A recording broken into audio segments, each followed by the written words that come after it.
Hello viewers, இன்னைக்கு நம்மளோட channel நம்ம பார்க்க போகிற அடுத்த ஸ்டோரி என்னென்னு பார்த்தீங்கன்னா தெனாலிராமன் ஸ்டோரி தாங்க. நம்பர் 14. கதையோட டைட்டில் என்னன்னு சொல்லி பார்த்தீங்கன்னா பூனையும் எலியும். கதையை இப்போ நம்ம பார்க்கலாமா?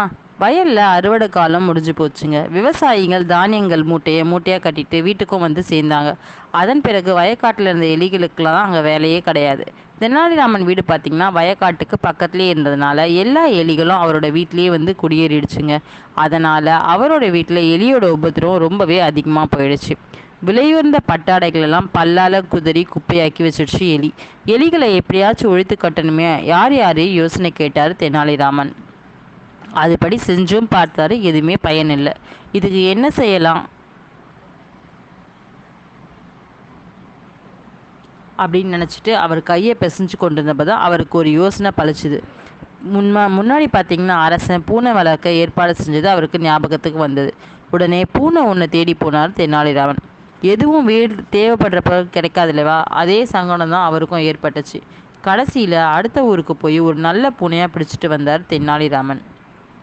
அதோட வெள்ளை உடம்புல அங்கங்கே கருப்பு திட்டுகள் அழகாக இருந்துச்சு. பூனை அவர் வீட்டுக்கு வந்து 2 நாட்கள்லேயே பதுங்கியிருந்த எல்லா எலிகளையும் பிடிச்சி பலகாரம் செஞ்சிருச்சு. இருந்தால் போலிருந்து பாய்ந்து செல்லும் லபக்குன்னு ஒரு எலியை கவி கொண்டு வரும். இதனால் தெனாலிராமன் வீட்டில் நாளுக்கு நாள் எலியோட உபத்திரவம் குறைஞ்சிட்டே வந்தது. ஆனால் நாளடைவில் தலைவலி போய் திருகுவலி வந்தது என்பார்களே, அது மாதிரி பூனையோட உபத்திரம் போய் அதிகமாயிடுச்சு. அடிக்கடி பூனை எதிர் வீட்டுக்கும் பக்கத்து வீட்டுக்கும் ஓடத் தொடங்கியது. சில வீட்டில் குழந்தைகள் அதை பார்த்து பயந்தும் போனாங்க.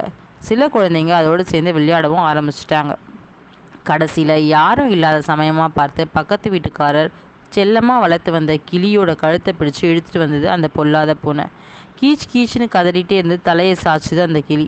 இந்த கொடிய வேலையை செஞ்சுட்டு ஏதோ சாது போல பூனை சந்தடி சாக்கில் தெனாலிராமன் வீட்டுக்கு திரும்பி வந்துருச்சு. இதை கண்ட பக்கத்து வீட்டுக்காரன் அப்படியே துடித்துடிச்சு போயிட்டாரு. அவர் தான் செல்ல குழந்தையை போல வளர்த்து வந்தார் அந்த கிளியை. முகத்தில் சரியான கோபமும் வருத்தமும் கொப்பளிக்க கையில் ஒரு தடியை எடுத்துக்கிட்டு அந்த பூனையை பின்னோடு தெனாலிராமன் வீட்டுக்கே வந்துட்டார். கையில் இருந்த தடியை ஓங்கி அந்த பூனையை தாக்க போனார். அதுக்குள்ளே தெனாலிராமனுக்கு விஷயம் தெரிஞ்சிருச்சு. இருந்தும் தான் வளர்த்து வரும் பூனையை கொண்டுடுவானோ அப்படின்ட்டு ஓடி வந்து பக்கத்து வீட்டுக்காரனோட ஓங்கிய கையை கெட்டியாக பிடிச்சிக்கிட்டாரு. அது செஞ்சு வந்த காரியம் தெரியுமா உனக்கு? என் செல்ல குழந்தை அந்த அன்பு கிளியை கொண்டுட்டான். ஐயோ, உங்கள் வீட்டில் அப்படி நடந்தால் நீ சும்மா இருப்பியா அப்படின்னு சொல்லிட்டு பக்கத்து வீட்டுக்காரர் சண்டை போட்டார்.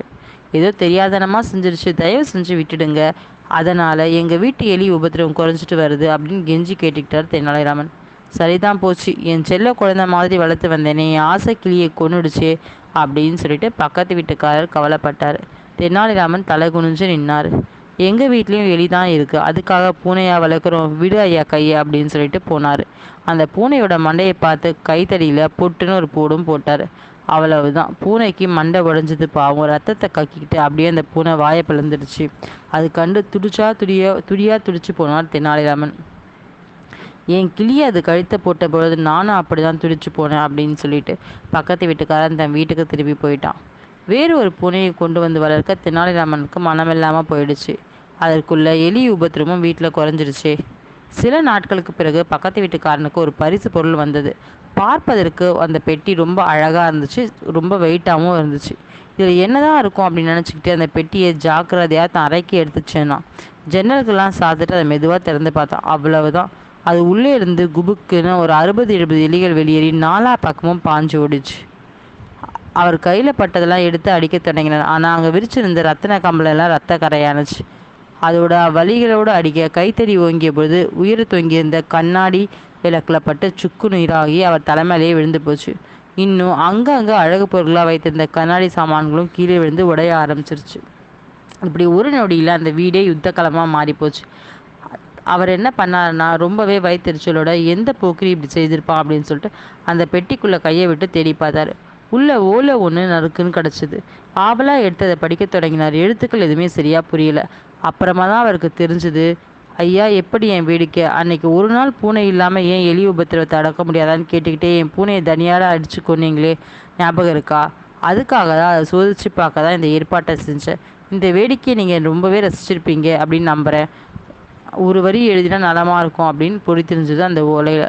கடைசியில் தங்கள் அன்புள்ள தெனாலிராமன் என்று மறக்காமல் எழுதியிருந்தார். ஓஹோ, உன் வேலை தானான்னு தலையை சுரிஞ்சுக்கிட்டே வந்தார் பக்கத்து வீட்டுக்காரன். அதே சமயத்தில் தெனாலிராமனும் இந்த விஷயத்தை அரசரிடம் சொல்லி விழுந்து விழுந்து சிரிச்சுட்டு இருந்தான். அரசனும் சிரிப்பில் அவரோட சேர்ந்து கலந்துக்கிட்டு 2 பேரும் சேர்ந்து இன்பமாக சிரிக்க ஆரம்பிச்சிட்டாங்க. இந்த கதை உங்களுக்கு பிடிச்சிருந்தா என்னோட சேனலை நீங்கள் சப்ஸ்கிரைப் பண்ணுங்கள், லைக் பண்ணுங்கள், ஷேர் பண்ணுங்கள். தேங்க்யூ.